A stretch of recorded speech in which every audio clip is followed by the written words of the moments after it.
After a Veterans Day for Jack Abraham, could the backup quarterback position be coming into focus for Missouri? This plus lots of other observations from Missouri's open practice and more right now on Locked On Mizzou. You are Locked On Mizzou, your daily podcast on the Missouri Tigers, part of the Locked On Podcast Network, your team every day.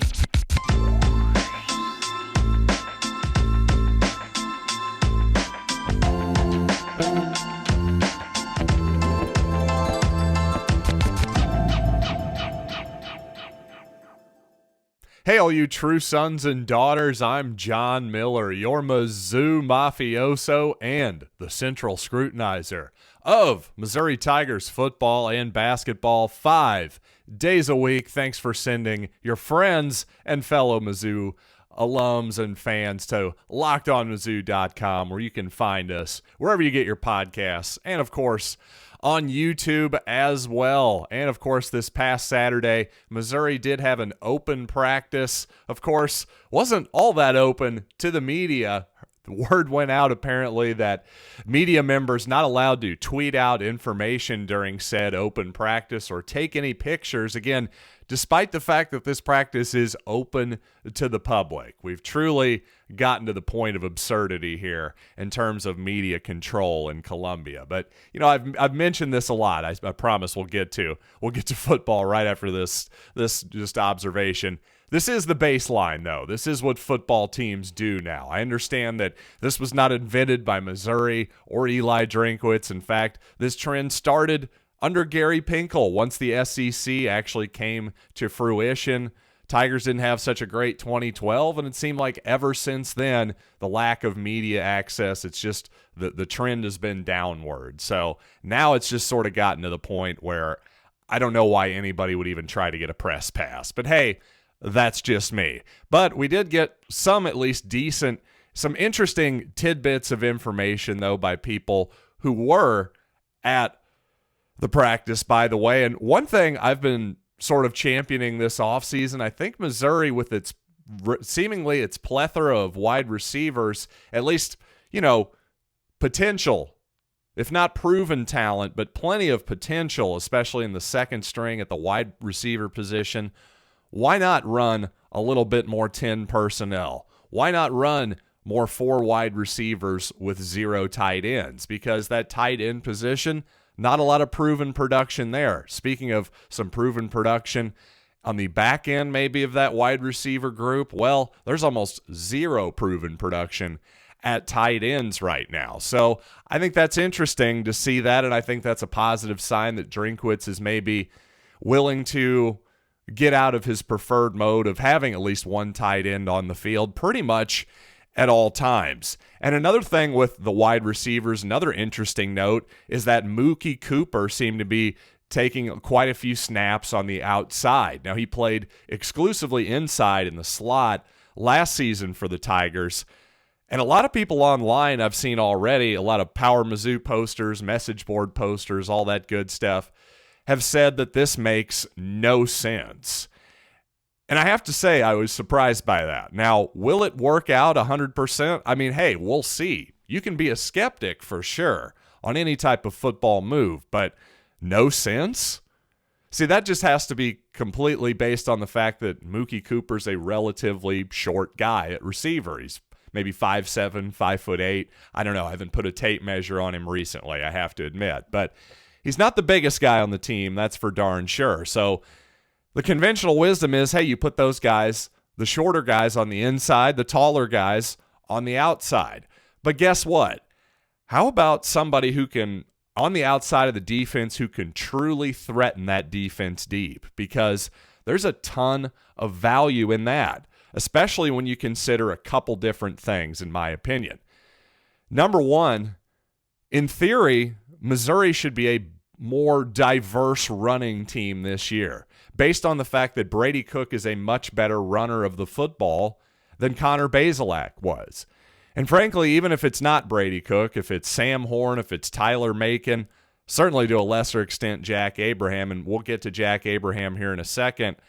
But when it comes to Horn and Macon, those guys can run the football too. So what I think that means defensively is you're going to have to account for that more. You may have to put an additional run defender into the box, whereas in the past against Missouri, certainly last season, you didn't worry about that so much. You were really only worried about stopping Tyler Beatty in the rushing game, and you weren't worried about the backside of the zone read type game, for instance. But if you have to account for that, well, you can't cover everything. So what does that mean? Well, Missouri might be seeing a decent amount of single high safety as opposed to two high safety defense. And with Luther Burden in the fold, this is the other factor here. Well, if there's going to be a single high safety, you got to think that guy's going to be eking toward whichever side of the field that Luther Burden is on. So that means if you got a guy like Mookie Cooper out there on the outside, if he's able to win one-on-one, simply just running right down the field on a streak route, a 9 route, if you want to call it that, there is tremendous value in that. That's going to put the fear into any defensive coordinator, having to put basically their second best corner on a guy who used to be a 5-star player, went to Ohio State. Guess what? Mookie Cooper may never totally live up to that 5-star status that he had coming out of high school. But again, if he's just fast enough to blow by one guy and there's no safety help over there, well, he might be striking up the band a few times this season. But speaking of that outside position, it's certainly not just Mookie Cooper. I expect Toski Dove to have another solid season. And frankly, Chance Looper is somebody that I haven't talked about enough on this program because he looked really good in the spring game to me, and I thought he looked physically like he had transformed his body a little bit. Now, he still has the same incredibly tiny waist of his, and that's not an insult, by the way. He looks like an action figure, basically. But suddenly he's filled out quite a bit in that lanky frame of his, and I thought he looked excellent in the spring game in the limited time that I got to see him. And so far, if you just read the tea leaves, whatever information we get coming out of camp so far, it appears that's carried over, and I think he's going to be a big part of the passing game this season. Oh, and by the way, I apologize. I meant to do this at the top of the show, but I do want to issue a quick correction. If you listen to my show on Friday with John Garcia, the director of college football recruiting over at Sports Illustrated, well, great show, number one. I really enjoyed that, and I think you will too, so definitely check that out. But I was erroneously and have been erroneously referring to Missouri's 4-star quarterback as Gabari Johnson. Well, it's actually pronounced Jabari Johnson, like Jabari Brown, the former Missouri basketball player. So my apologies there. We'll certainly go with Jabari from here on out. And coming up, I do want to get into Eli Drinkwitz's, I would say, somewhat dubious explanation for why Jack Abraham was not available for anything this past week. He wasn't out there for the open portion of practice anyway, the open public practice on Saturday. Bit of a mystery to me, but that may explain a few things for that Missouri backup quarterback position. So let's get to that. But first, I do want to tell you about betonline.net, the fastest and easiest way to check in on all your betting needs. And I tell you what, even though they're the best place to go, if you're going to take 14-1 on the Lakers to win the title next year, I'll take that money. Give me that action. Give me all of that Lakers at 14-1 action. Don't fool yourself, people. That ain't happening. But the Nets at 14-1, that one I could actually see. Maybe Kevin Durant sticks around. Stranger things have happened. Now, they'll have to figure out something with Ben Simmons. But regardless, maybe you're bored by this NBA talk. Maybe you're more into Major League Baseball, hockey, MMA, esports, golf, whatever it might be. Guess what? They've got you covered at BetOnline. Head there today. Use your mobile device or your computer to figure out what's happening today at BetOnline, where the game starts. Thanks again for making Locked On Mizzou your first listen every day. The ultimate college football preview is here, by the way, a 7 episode preview with college experts, local team experts, and your Odyssey college football insiders. Everything you need to be ready for this season all in one spot. Just search for Ultimate College Football Preview in your Odyssey app, on YouTube, or wherever you get your podcasts. So I have to say, again, Eli Drinkwitz said, hey, of course he was asked after the public practice on Saturday, hey, where was Jack Abraham? Why was he not dressed out today? And he called it, well, Jack was just getting a veteran day off, essentially. And my first reaction to that, and I have to admit I didn't actually hear this, I just saw the verbatim quote here. I was like, that has to be a joke, right? This is a joke at the 25-year-old guy's expense, or what? Because, I don't know, a Veterans Day, that's something that you hear about a lot in the NFL where, I don't know, a veteran like, I don't know, say Devontae Adams, the first guy who popped into my head, a veteran receiver. You know, he doesn't need to be out there for every single practice. He can take Friday off in order to be ready for Sunday.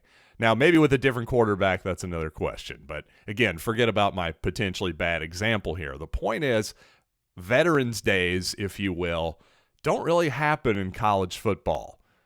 Now, maybe Jack Abraham is the exception because he's a little bit older, but to me, that would make me a little bit concerned about his status for not only anytime soon, but the entire season because, well, Jack sat out all of last season with recovering from post-concussion symptoms. And gosh, I really, really hate to speculate here, but it does make you wonder if perhaps he's still struggling with that. And if that's the case, all I'll say about that is there's a heck of a lot more things that are more important than football. And if he's still struggling with some kind of post-concussion symptoms there, well, then obviously Missouri is doing the absolute right thing by being careful with him and holding him out. But perhaps it is just, maybe he's just getting a day off. That would seem really, really bizarre to me, though, considering that Jack Abraham's barely been here. What has he been at Missouri for a couple months or something like that? So to me, he can use all the reps, all the experience, all the time actually around his teammates, especially the receivers, that he can possibly get. So that was a real eyebrow raiser to me, and it makes me wonder, gosh, it starts to make Sam Horn look like more of a viable backup quarterback this season because, well, last season against Georgia, you know, I don't know that Tyler Macon had it, to be fair. And I thought Macon looked better in the spring game. I thought there were some encouraging signs there, and yet he also threw a really terrible interception in said spring game when he sort of unnecessarily dropped his arm angle down on a screen pass, and the ball was taken back for an early pick six in that game. So I don't know if Macon's ready yet, and if Jack Abraham is just not physically capable of playing, if he's not medically cleared right now, then Horn better be ready. That's all I can say. And that would explain even further why Brady Cook was named the starting quarterback much earlier than camp than anybody expected. If Jack Abraham is just not quite there yet, if he's still struggling with any kind of symptoms there, then obviously you have to hold him out and just wait until he gets better, if he ever will. I mean, my goodness, that's a long time to be dealing with that, and certainly wish him all the best if that's the case. I know I've been speculating a lot here, and frankly, I hope I'm totally wrong. I hope none of that is the case whatsoever, and maybe he's just got a twisted ankle he needed a day or two on. Again, this is the problem, though. When Missouri gives us zero information and gives us cutesy little answers like, oh, he's having a veteran day off or whatever, what the heck does that mean? Why do we treat Missouri media and Missouri fans as if they're spies behind enemy lines or something like that? Do we really have to be cagey with perhaps the second or third or even fourth string quarterback on the team right now? I don't know where exactly Abraham fits because, again, they're giving us no indications whatsoever. I mean, my God, if you're going to name the starter that early into camp, what does it matter who the second string guy is? You think the offensive analyst for Louisiana Tech is going to burn a ton of hours on Jack Abraham or Sam Horn or Tyler Macon film? I just don't really see it. But again, to heck with the fans, right? That seems to be a running theme in college football. And coming up on Friday, this past Friday, among several other times, I've said I expect Luther Burden will be a difference maker in the punt return game for Missouri this season, but based on Saturday, that may not be the case. Got to say, though, if I'm Louisiana Tech's special teams coach, I'm looking at that report a little skeptically. So let's talk about that and more Mizzou football notes coming up right after these quick messages. Much to many people's surprise on Saturday, it was not Luther Burden returning punts, and, well, by returning punts, let's say that very loosely. It wasn't as though there was an actual rush or anything of the sort. There was no gunners, nobody actually trying to tackle the return man, let's put it that way. But it was Chris Abrams Drain who was back there as a punt returner, and I got to say, for as great as Chris Abrams Drain was last season as a defensive back in 2021, this immediately gave me flashbacks to Chris Abrams Drain in 2020 when he was mostly a complete disaster as a punt returner. Now, he didn't get a whole lot of opportunities in that season because, well, frankly, it went so poorly that they pulled the job from him. I believe he muffed 2 punts against LSU, at least one. Missouri was able to overcome it anyway. That's a pretty rare feat, but I just got to say that's one of those things. If I'm actually a defensive coordinator, special teams coach, more likely for Louisiana Tech, Missouri's first opponent, or Kansas State, you know what? I'm still looking at film on Luther Burden from high school, I think, instead of so much Chris Abrams Drain from 2 years ago. I'm just not really that just seems like a bit of, since Missouri likes to not give us any information, well, that felt like a little bit of that too. And honestly, the interesting thing is, if you're going to say, well, Burden's going to have a lot on his plate as a true freshman this season, yeah, he will, but at the same time, so will Chris Abrams Drain. He's going to be expected to be Missouri's top corner, and this is going to be essentially another position for Chris. It's not as dramatic as going from wide receiver as a freshman to a slot corner last year, but moving from the slot to the outside, yet another defensive coordinator for this Missouri defense. He's just as important to the defense in some ways as Luther Burden will probably be to the offense this coming fall. So in a way, I guess it would be nice to find somebody on the roster, an explosive player who isn't going to be counted on to play that many snaps in non-special team situations. But again, in my opinion, Luther Burden is such a potential difference maker at that spot. And if you're Missouri, gosh, just getting a touchdown or two out of the return game at a crucial moment could be the difference between 6-6, 7-5, 8-4, whatever it might be. And those are obviously massive, massive differences in terms of just fan interest, recruiting momentum, satisfaction, the whole deal. So I'd be surprised if it's not Burden come week 1. I really would, despite the reporting coming out of this past Saturday. And by the way, some Missouri linebackers, unfortunately, 2 of them out for the season with injuries. Chuck Hicks, who transferred from Wyoming kind of mid last season, played very sparingly in 2021, was maybe going to push for some time this season on the second string. He's going to miss the whole season with a torso injury.